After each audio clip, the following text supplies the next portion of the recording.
هل أنتِ شايفة دلوقتي فعلًا الأسعار بقت over، الأسعار كتيرة، فده اللي بيخلّي الستات أو البنات إن هم يتجهوا للحيل الغريبة دي؟ هو فعلًا في أسعار over حوالينا، في أسعار over، بس ده بيرجع بقى لعدد السنين، للخبرة، للاسم اللي عملتيه، فهُم يعني في ناس بتبقى هي شايفة إن هي مثلًا ليها اسم واسمها دوّة من زمان، فلازم يبقى ليه سعر غير سعر أي حد، خلاص هي عملت اسم.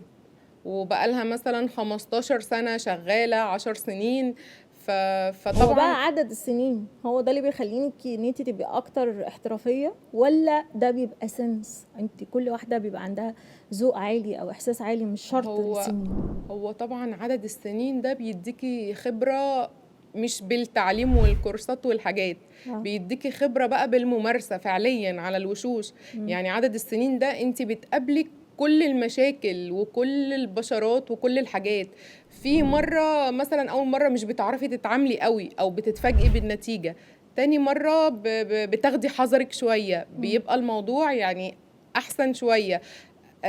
مرّة على مرّة طبعًا بيبقى الموضوع مختلف، مش هتجيبي أيوه. مثلًا واحدة مبتدئة بقى لها سَنة، بقى لها سنتين والّا حاجة، هتعرف لو حصل لها مثلًا يعني مشكلة في البشرة وهي شغّالة، هي هتتوتر جدًا ومش هتعرف تحلّها.